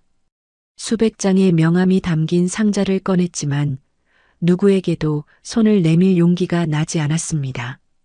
그녀는 의자에 주저앉아 책상 위에 놓인 내용 증명을 다시 집어들었습니다. 선명하게 찍힌 7일 이내라는 문구가 사형 선고처럼 그녀의 눈을 파고들었습니다. 일주일, 고작 일주일. 가게 밖에서는 여전히 사람들의 활기찬 웃음소리가 들려왔습니다. 하지만 미란의 귀에는 아무것도 들리지 않았습니다.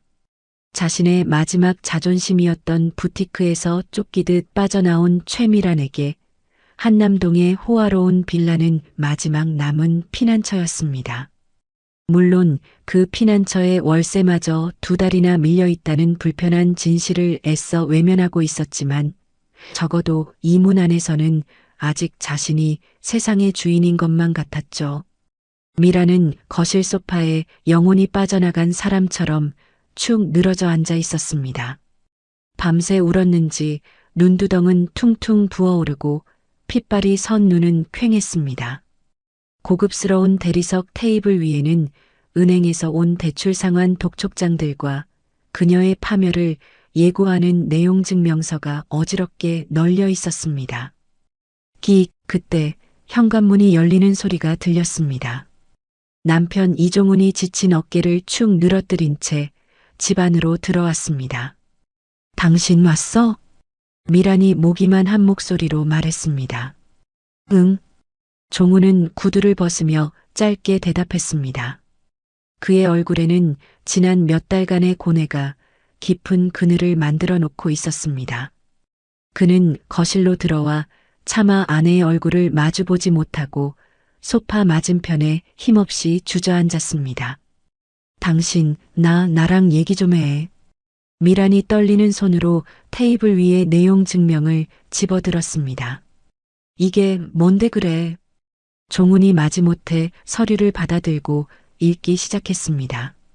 그의 얼굴이 종이장처럼 구겨졌습니다.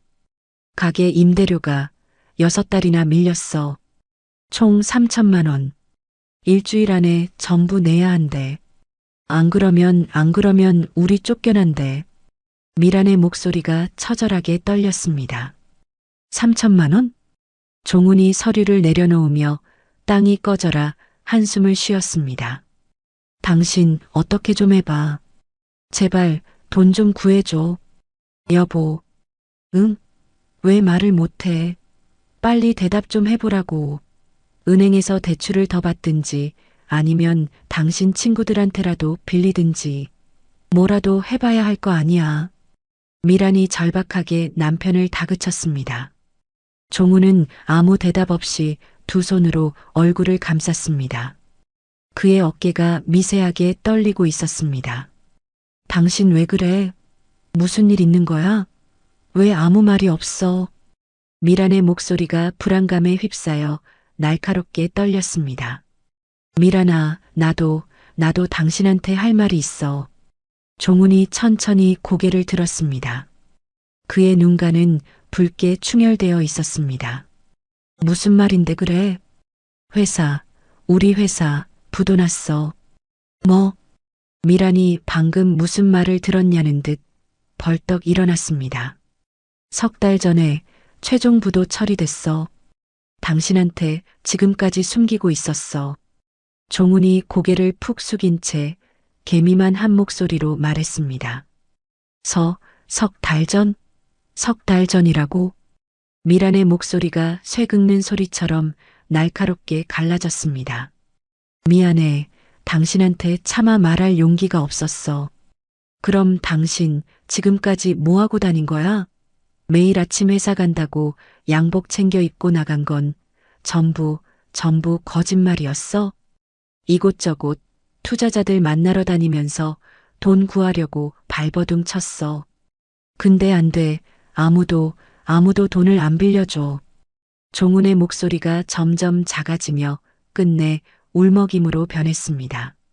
미라는 다리에 힘이 풀린 듯 비틀거리며 소파에 다시 주저앉았습니다. 눈앞이 캄캄해졌습니다. 그럼 우리 재산은? 당신이 모아둔 돈은? 주식은? 재산? 종훈이 허탈한 쓴웃음을 지었습니다. 재산 같은 건 없어, 미란아. 전부 빚이야.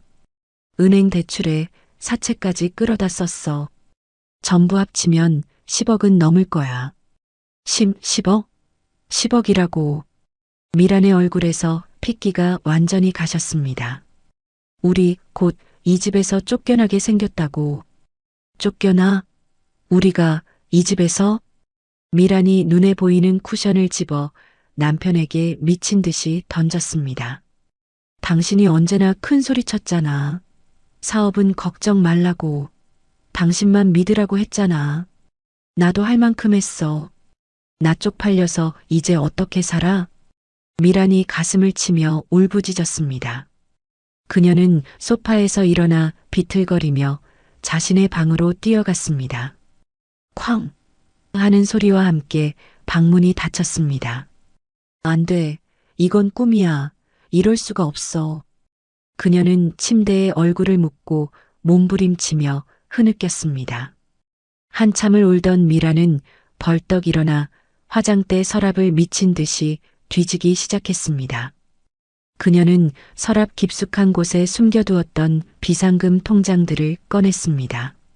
하지만 하나씩 펼쳐볼 때마다 그녀의 얼굴은 더욱 절망으로 일그러졌습니다. 이것도 영원, 이것도. 모든 통장의 잔고는 바닥나 있었습니다. 그녀는 옷장이 선반 깊숙한 곳에서 먼지 쌓인 보석함을 꺼내 열었습니다. 한때 그녀의 부와 아름다움을 상징했던 금목걸이, 다이아 반지, 진주 귀걸이들이 모습을 드러냈습니다. 이거라도 팔아야 하나. 하지만 이깟 보석 몇 개로는 10억이라는 빚의 이자조차 감당할 수 없다는 것을 그녀는 잘 알고 있었습니다. 미란이 보석함을 닫고 침대에 주저앉았습니다. 다 끝났어. 정말 다 끝났어. 미란이 핸드폰을 침대에 던지고 베개를 끌어안았습니다. 바로 그때 거실에서 종훈의 기어 들어가는 목소리가 들려왔습니다. 여보, 우리 이사 갈 집 알아봐야 돼. 다음 달 말까지 이 집 비워줘야 한대. 미라는 대답하지 않고 베개에 얼굴을 묻고 목 놓아 울었습니다. 창밖으로 보이는 보석처럼 반짝이는 고급 빌라들의 불빛. 하지만 그 불빛은 이제 그녀의 것이 아니었습니다. 남편의 고백과 함께 자신의 모든 것이 허상이었음을 깨달은 다음 날 아침, 마지막 지푸라기라도 잡는 심정으로 최미라는 압구정 상가 건물 1층 로비에 유령처럼 서 있었습니다. 평생을 갑옷처럼 두르고 살았던 화려한 화장과 명품 옷 대신 밤새 흘린 눈물로 퉁퉁 부은 민낯과 수수한 옷차림이 그녀의 절망을 대변하고 있었습니다. 로비 안쪽 차가운 금속 간판에 정인 자산관리 사무실. 미라는 깊게 숨을 들이쉬고 마지막 남은 힘을 쥐어짜 문을 밀고 들어갔습니다. 어서 오세요. 데스크의 여직원이 상냥하게 인사했습니다. 저 3층 벨라 운영하는 최미란입니다. 건물 사장님을 꼭 뵙고 싶어서 왔습니다. 그녀의 초라한 행색과 절박한 목소리에 여직원의 표정이 미묘하게 굳었습니다. 잠시 후 내선 전화를 받은 김 실장이 안쪽에서 나왔습니다. 최미란 사장님, 무슨 일이십니까? 김 실장의 목소리는 정중했지만 그 속에는 넘을 수 없는 벽과 같은 차가움이 느껴졌습니다. 실장님, 제발 부탁드립니다. 사장님을 단 5분만이라도 뵙게 해주세요. 제가 직접 사정을 말씀드리면. 미란이 두 손을 간절하게 모으며 애원했습니다. 죄송합니다만 불가능합니다. 저희 사장님께서는 임대차 관련 업무에 일절 관여하지 않으십니다. 모든 것은 절차대로 진행됩니다. 절차요? 사람이 지금 길바닥에 나앉아 죽게 생겼는데 그깟 절차가 뭐가 중요해요? 궁지에 몰린 미란의 목소리가 높아졌습니다. 사장님, 흥분하지 마십시오. 연체된 임대료 3천만 원을 기한 내에 납부하시면 모든 문제가 해결됩니다. 그 돈이 없으니까 이러는 거잖아요. 미란이 이성을 잃고 데스크를 손바닥으로 내리치며 소리쳤습니다. 그 순간 미란은 마지막 자존심마저 내던지고 말았습니다. 그녀는 그 자리에서 쿵소리를 내며 김 실장 앞에 무릎을 꿇었습니다. 이렇게 빌겠습니다. 제발 한 번만 살려주세요. 여기서 이러시면 안 됩니다. 어서 일어나세요. 여직원이 경악하며 달려왔지만 미라는 바닥에 엎드려 울며 애원할 뿐이었습니다. 김 실장은 그런 그녀를 감정 없는 눈으로 내려다보며 마지막 통보를 날렸습니다. 일어나십시오. 사장님께서 이러시는 건 문제 해결에 아무런 도움이 되지 않습니다. 기한 내에 납부하시든지 아니면 정해진 법적 절차를 따르시든지 선택은 사장님의 몫입니다. 그 말을 끝으로 김 실장은 안쪽 사무실로 들어가 버렸습니다. 미라는 넋이 나간 사람처럼 여직원의 부축을 받아 비틀거리며 사무실을 나왔습니다. 그녀는 로비 한가운데 있는 벤치에 힘없이 주저앉았습니다. 마침 엘리베이터 문이 열리고 화려한 차림의 사람들이 웃고 떠들며 쏟아져 나왔습니다. 그들은 바닥에 주저앉은 미란을 이상한 사람 보듯 힐끗 쳐다보고는 각자 갈 길을 가고 있었죠. 미란은 핸드백에서 구겨질 대로 구겨진 내용 증명을 꺼냈습니다. 사형 선고처럼 찍힌 7일 이내라는 문구. 이제 이틀 남았어. 최미란이 비틀거리며 걷고 있을 때 핸드폰이 울렸습니다. 모르는 번호였습니다. 그녀는 잠시 망설이다가 전화를 받았습니다. 여보세요? 안녕하세요. 박정숙입니다. 차분하지만 단호한 목소리가 들려왔습니다. 박정숙? 아, 네, 무슨 일이시죠? 최미란의 발걸음이 멈췄습니다. 그녀의 얼굴이 굳었습니다. 예단 문제 때문에 전화드렸습니다. 예단이요? 최미란의 목소리가 떨렸습니다. 네. 그 문제로 할 말이 있어서요. 만나서 이야기하시죠. 예단에 대해서 더 할 말이 남았어요? 내일 오후 3시 제가 운영하는 식당으로 오세요. 위치 문자 보내드리겠습니다. 이 여자가 그럼 내일 뵙겠습니다. 뚝 전화가 끊어졌습니다. 최미란이 핸드폰을 내려다봤습니다. 곧 위치를 알려주는 문자가 도착했습니다. 예단? 최미란이 중얼거렸습니다. 그녀의 머릿속에 번개처럼 하나의 생각이 스쳤습니다. 혹시 예단을 준비했다는 뜻인가? 그 생각이 들자마자 미란의 텅 비었던 눈빛이 탐욕의 불씨로 이글거리기 시작했습니다. 그래, 그럴지도 몰라. 자기 딸 결혼이 엎어질까봐 겁이 나서 어떻게든 우리 아들을 붙잡으려고 그래서 내가 요구한 예단을 전부 준비했을지도 모르잖아. 진짜 그 빌라로 대출이라도 받은 거야? 그녀는 며칠 전 자신이 보냈던 예단 목록을 떠올렸습니다. 스위스제 명품 시계, 이탈리아제 명품 가방들, 순금 반지, 전부 현금화하기 좋은 것들이었습니다. 저것들만 받아서 받자마자 바로 팔아버리면 3천만 원은 우습지. 그걸로 가게 임대료 맞고 남은 돈으로 급한 빚부터 해결하면 그래, 한숨 돌릴 수 있어. 최미란의 입가에 희미한 미소가 번졌습니다. 그래, 꼭 받아야 해. 무슨 수를 써서라도 그 예단을 받아내야만 해. 그녀는 핸드폰을 꽉 쥐었습니다. 최미란이 다시 걷기 시작했습니다. 이번에는 조금 전과 달리 걸음에 힘이 실려 있었습니다. 그녀의 머릿속은 온통 내일 만남 생각뿐이었습니다. 어떻게 말을 꺼내지? 예단을 먼저 달라고 해야 하나? 아니면 최미란은 계속 생각하며 걸었습니다. 거리의 불빛이 그녀의 얼굴을 비쳤습니다. 그 얼굴에는 절박함과 간절함이 뒤섞여 있었습니다. 벼랑 끝에서 마지막 동아줄이라 믿었던 전화를 받은 다음 날 오후, 최미란은 며칠 만에 처음으로 화장대 앞에 앉았습니다. 그녀는 밤새 퀭해진 눈가를 두꺼운 화장으로 필사적으로 가리고 가장 값비싸 보이는 옷을 꺼내 입었습니다. 약속 장소인 정숙이네 밥상 안에는 정숙과 지혜가 조용히 앉아 있었습니다.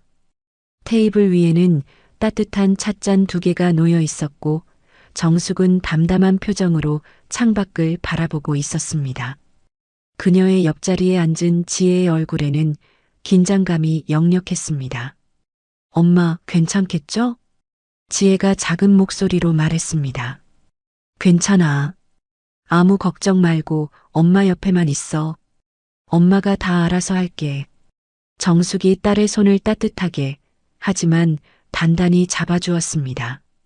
잠시 후 문이 열리고 굳은 표정의 현수가 먼저 들어왔습니다. 그의 뒤로 잔뜩 힘을 준 미란이 고고한 표정으로 따라 들어왔습니다. 미란의 얼굴은 수척했지만 그 눈빛만큼은 예단이라는 목표물을 향한 탐욕으로 날카롭게 번뜩이고 있었습니다. 어서 오세요. 앉으시죠. 정숙이 자리에서 일어나지 않은 채 조용히 말했습니다. 그 차분함이 오히려 상대를 압도하는 기운을 뿜어냈습니다. 오늘 제가 이렇게 뵙자고 한 이유는 정숙이 먼저 입을 열었습니다. 어머님 정말 죄송합니다. 현수가 무거운 목소리로 고개를 숙였습니다. 미라는 그런 아들을 한심하다는 듯 쳐다보며 아무 말 없이 팔짱을 끼고 앉아 있었습니다. 제 딸 지혜에게 보낸 예단 목록과 그 안에 담긴 모욕적인 문자 메시지 때문입니다. 저는 오늘 최미란 씨에게 직접 사과를 받기 위해 이쪽으로 오시라고 말씀드렸습니다. 정숙이 미란의 눈을 똑바로 응시하며 말했습니다. 뭐라고요? 사과? 예단을 준비해서 부른 게 아니고. 엄마. 현수가 미란을 보며 어이없다는 얼굴로 쏘아붙였습니다. 어머, 얘 좀 봐. 내가 뭘 잘못했는데? 그때까지 입을 다물고 있던 미란이 갑자기 비꼬는 듯한 목소리로 입을 열었습니다. 엄마, 제발요. 현수가 경악하며 어머니를 쳐다봤습니다. 어디서 소리를 질러. 시댁에서 예단 좀 준비하라는 게 그게 그렇게 죽을 죄야? 미란의 목소리가 점점 커졌습니다. 어머님, 예단 목록도 문제지만 저희 어머니를, 저희 집안을 모욕하신 게 가장 큰 문제입니다. 참고 있던 지혜가 마침내 고개를 들며 말했습니다. 모욕? 내가 언제? 없는 걸 없다고 사실대로 말해준 게 모욕이니? 빌라 보증금이라도 빼서 마련하라고 하셨잖아요. 월세 사는 세입자라고 비웃으셨잖아요. 지혜의 목소리가 분노로 떨렸습니다. 아, 맞다. 그걸 우리 아들한테 쪼르르 가서 다 일러 바쳤더라. 근데 뭐가 문제냐고? 미란이 코웃음을 치며 받아쳤습니다. 엄마, 제발 그만 좀 하세요. 지혜가 참지 못하고 의자를 밀치며 일어섰습니다. 저희 엄마가 뭐가 어때서요? 평생 땀 흘려 정직하게 살아오신 분이에요. 정직하게? 그래서 그 결과가 고작 그 낡아 빠진 빌라 꼭대기층이니? 미란이 자리에서 벌떡 일어났습니다. 바로 그때 조용히 앉아있던 정숙이 천천히 자리에서 일어났습니다. 그녀는 아무 말 없이 옆에 조용히 놓아두었던 두툼한 서류철을 집어들었습니다. 최미란 씨. 정숙의 차분하고 나지막한 목소리가 소란스러웠던 방 안의 공기를 순간적으로 얼어붙게 만들었습니다. 미란이 고개를 돌려 정숙을 쏘아보았습니다. 계속 말씀하세요. 어디 더 하실 말씀 있으시면 마저 들어보죠. 정숙이 서류철을 테이블 위에 탁 소리가 나게 내려놓으며 말했습니다. 당연히 할 말 있지. 우리 현수는 당신네 같은 이런 궁상 맞은 집안으로 장가 보낼 수. 궁상 맞다고요? 정숙이 미소를 지으며 서류철을 펼쳤습니다. 그럼 이건 뭘까요? 그녀가 서류 한 장을 꺼내 테이블 위 미란의 앞으로 미끄러뜨렸습니다. 벨라 부티크 임대차 계약서. 선명하게 찍힌 글씨에 미란의 얼굴이 그대로 굳었습니다. 이게 지금 뭐예요? 최미란 씨께서 압구정에서 아주 멋지게 운영하고 계시는 가게, 그 계약서입니다. 정숙이 차분하게 말했습니다. 그게 왜 당신한테서 나와? 미란의 목소리가 불안하게 떨렸습니다. 정숙은 대답 대신 다른 서류들을 차례로 테이블 위에 던지듯 놓았습니다. 임대료 연체 독촉장 1차, 2차, 3차.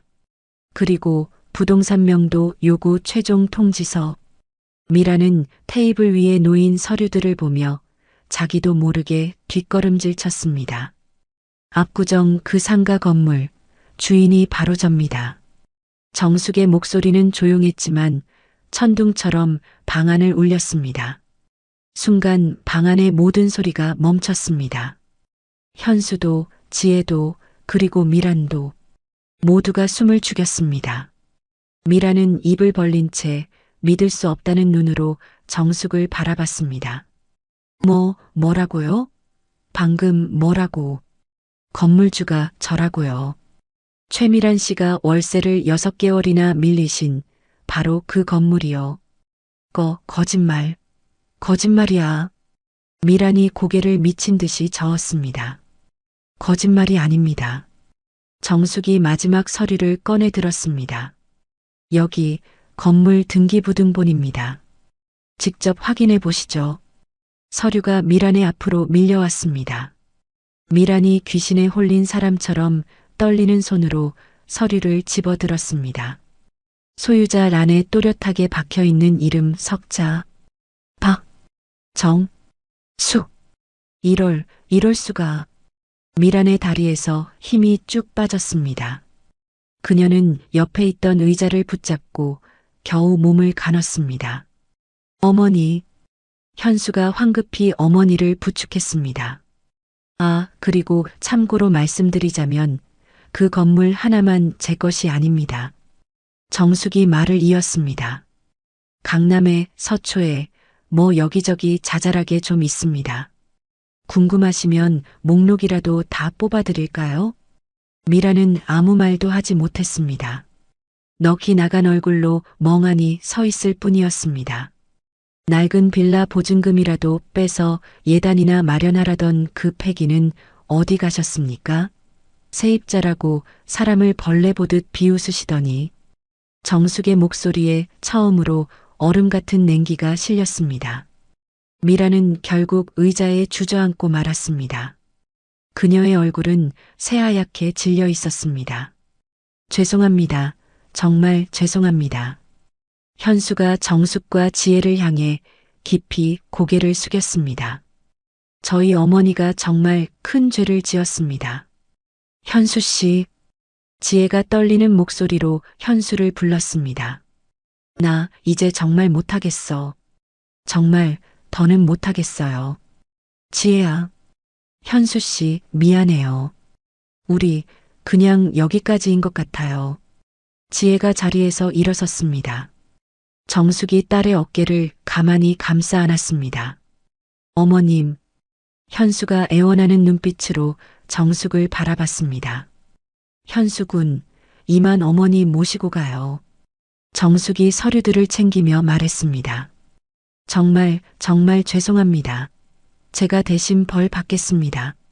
현수가 그 자리에 무릎을 꿇었습니다. 일어나요. 현수 씨 잘못 아니에요. 지혜가 끝내 눈물을 닦으며 말했습니다. 정숙과 지혜는 더 이상 뒤돌아보지 않고 방을 나갔습니다.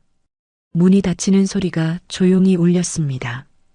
방 안에는 무릎 꿇은 아들 현수와 모든 것이 무너져 내린 최미란, 단 두 사람만 남았습니다. 한참을 테이블에 엎드려 흐느끼던 최미란이 천천히 고개를 들었습니다. 눈물로 얼룩진 그녀의 얼굴에는 더 이상 슬픔이나 후회는 보이지 않았습니다. 대신 모든 것을 속았다는 분노와 억울함이 이글거리기 시작했습니다. 그녀는 닫힌 방문을 노려보며 부서져라 주먹으로 테이블을 내리쳤습니다. 뭐야? 결국 예단 준비해서 부른 게 아니었어? 그럼 뭐야? 자기가 얼마나 부자인지 나한테 자랑하려고, 나 망신 주려고 일부러 여기까지 부른 거냐고. 그녀의 절규가 텅 빈 방 안을 울렸지만 대답은 돌아오지 않았습니다. 현수는 그 모든 것을 들으면서도 무릎을 꿇은 채 고개를 들지 못했습니다. 어머니의 마지막 발악이 남은 한 톨의 희망마저 제로 만드는 것 같았습니다. 그렇게 일주일의 시간이 흘렀습니다. 한남동의 호화로운 고급 빌라 앞에 그 위용과는 어울리지 않는 작은 이삿짐 트럭 한 대가 초라하게 서 있었습니다. 이삿짐 기사 2명이 마지막 남은 짐들을 묵묵히 트럭에 싣고 있었죠. 잠시 후 빌라 입구에서 미란이 모습을 드러냈습니다. 색이 바랜 낡은 점퍼에 편한 바지 차림. 불과 석 달 전만 해도 머리부터 발끝까지 명품으로 휘감고 다니던 그녀의 화려한 모습은 온데간데 없었습니다. 기사님, 여기 이 박스도 실어주세요. 미란이 기사에게 말했습니다. 그녀의 목소리에는 삶의 모든 의욕을 잃은 듯한 깊은 공허함이 배어 있었습니다. 네, 알겠습니다. 기사가 박스를 번쩍 들고 트럭으로 향했습니다. 곧이어 남편 종훈이 집 안에서 마지막 짐 상자를 들고 나왔습니다. 그의 얼굴 역시 수척하고 지쳐 보이기는 마찬가지였습니다. 여보, 이게 진짜 마지막이야. 그래. 미란이 텅 빈 눈으로 고개를 끄덕였습니다. 그때 현수가 작은 캐리어 하나만을 끌고 빌라 안에서 나왔습니다. 그는 부모님 쪽은 쳐다보지도 않고 마치 남남이라는 듯 곧장 트럭 쪽으로 걸어갔습니다. 현수야. 미란이 애타는 목소리로 아들을 불렀습니다. 현수는 아무 대답 없이 캐리어를 트럭 짐칸에 던지듯 실었습니다. 고객님, 짐 다 실었습니다. 이제 출발할까요? 기사가 운전석에 오르며 물었습니다. 네, 출발해 주세요. 종훈이 힘없이 대답했습니다. 트럭이 육중한 엔진 소리를 내며 천천히 움직이기 시작했습니다. 미라는 떠나지 못하고 자신이 살던 빌라를 마지막으로 한 번 더 돌아보았습니다. 계절마다 최고급 꽃으로 장식되던 화려한 로비, 외제차들로 가득 찼던 넓은 주차장, 햇살을 바닥 빛나던 고급스러운 대리석, 외관. 이 모든 것이 이제는 두 번 다시 돌아올 수 없는 꿈결 같은 과거가 되어버렸습니다. 여보, 이제 그만 가자. 종훈이 미란의 팔을 잡았습니다. 세 식구는 아무 말 없이 마치 장례 행렬처럼 이삿짐 트럭의 뒤를 따라 걷기 시작했습니다. 1시간쯤 지났을까요? 트럭은 화려했던 강남을 벗어나 낯익지만 낯선 동네로 들어섰습니다. 구불구불한 골목길, 낡고 낮은 건물들. 미란의 눈이 공포에 질린 듯 커졌습니다. 여기는? 트럭은 이내 익숙한 낡은 빌라 건물 앞에서 멈춰 섰습니다. 바로 석 달 전 미란이 경멸과 조소를 가득 담아 쳐다보았던 박정숙이 사는 바로 그 동네, 그 빌라 건물의 맞은편이었습니다. 미란의 다리에서 힘이 쭉 빠져나갔습니다. 왜 하필 여기야? 왜 세상에 많은 곳 중에 하필 여기냐고. 이 동네가 보증금이 제일 싸. 보증금 500에 월세 40만 원. 이것도 내가 사정사정해서 겨우 구한 집이야. 종훈이 깊은 한숨을 내쉬었습니다. 그래서 반지하예요? 트럭에서 내린 현수가 감정 없는 목소리로 물었습니다. 종훈이 아들의 눈을 보지 못한 채 고개를 푹 숙였습니다. 기사들이 짐을 내리기 시작했습니다. 미라는 멍하니 그 자리에 서서 골목을 바라봤습니다. 몇 달 전 자신이 최고급 외제차에서 내려 이 동네를 벌레 보듯 쳐다보던 기억이 떠올랐습니다. 고작 이런 동네에 살아? 라며 정숙을 비웃었던 자신의 오만한 얼굴이 떠올라 견딜 수가 없었습니다. 고객님, 짐 어디로 날라드릴까요? 저기 보이는 계단으로 내려가면 바로 문 하나 있습니다. 종훈이 골목 안쪽 땅으로 꺼지는 듯한 계단을 가리켰습니다. 미라는 마지못해 축축하고 어두운 계단을 한 칸씩 내려갔습니다. 퀴퀴한 곰팡이 냄새가 코를 찔렀습니다. 좁은 방 하나, 작은 부엌, 그리고 화장실이 전부인 공간. 창문은 있었지만 그 창문 너머로는 지나가는 사람들의 발과 더러운 길바닥만 보일 뿐이었습니다. 여기가 이제 우리 집이야? 미란이 떨리는 목소리로 물었습니다. 현수는 말없이 방 구석에 자신의 캐리어를 놓았습니다. 짐들이 좁은 방 안으로 하나씩 들어오기 시작했습니다. 한남동 거실의 절반을 차지했던 이탈리아제 최고급 소파는 비좁은 현관 입구에 걸려 들어오지도 못했습니다. 고객님, 이 소파는 도저히 안 들어가는데요. 어떻게 하시겠어요? 그냥 버려주세요. 폐기물 스티커 값은 제가 드리겠습니다. 종훈이 눈을 질끈 감으며 말했습니다. 기사들이 모든 짐을 내려주고 떠나자 좁은 반지하 방 안에는 세 식구의 절망만이 남았습니다. 짐들이 방을 가득 채워 발 디딜 틈조차 없었습니다. 미란이 창문 쪽으로 다가가 밖을 보았습니다. 한 아이가 까르르 웃으며 달려가고 있었습니다. 그 아이의 웃음소리가 미란에게는 지옥의 소리처럼 들렸습니다. 나보러 여기서 어떻게 살라고. 미란이 중얼거리며 벽에 등을 기댄 채 그대로 주저앉았습니다. 눈앞이 캄캄했습니다. 엄마, 저 내일부터 편의점에서 야간 아르바이트 시작해요. 이 집에서 나갈 돈 하루라도 빨리 모아야죠. 현수야, 앞으로 저한테 말 걸지 마세요. 현수가 냉정하게 말하고는 자신의 캐리어를 열어 짐을 정리하기 시작했습니다. 종우는 부엌 구석에 쪼그려 앉아 머리를 감싸쥐었습니다. 미라는 멍하니 창문을 통해 밖을 바라봤습니다. 골목 저편으로 박정숙이 사는 깨끗하게 페인트 칠된 빌라 건물이 보였습니다. 저 집을 비웃었었지 저깟 낡은 빌라라고 초라하다고. 미란의 눈에서 후회의 눈물이 하염없이 흘러내렸습니다. 그녀는 주머니에서 핸드폰을 꺼내 구인 광고를 검색하기 시작했습니다. 동네 반찬 가게 주방 보조 구함, 마트 계산원 구함, 빌라 청소 도우미 구함. 미란이 무릎을 끌어안고 실성한 듯 작게 웃었습니다. 그 웃음은 이내 목 놓아 우는 소리로 바뀌었습니다. 현수는 그 울음소리를 외면하려는 듯 이어폰을 귀에 꽂고 짐을 정리했습니다. 좁은 반지하 방 창밖으로 저녁 해가 기울고 있었지만 그들에게는 한 줌의 햇빛도 허락되지 않았습니다.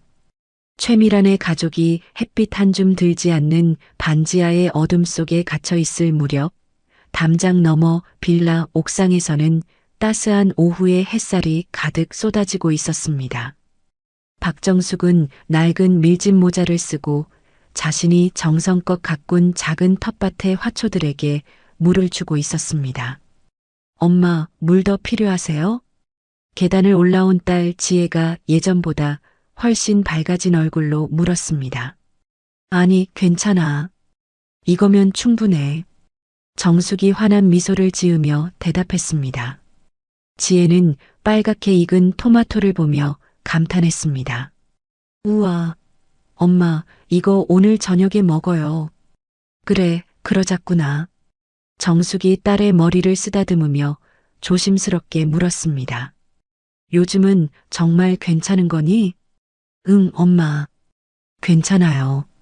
아니, 아주 좋아. 시간이 지나니까 알겠어.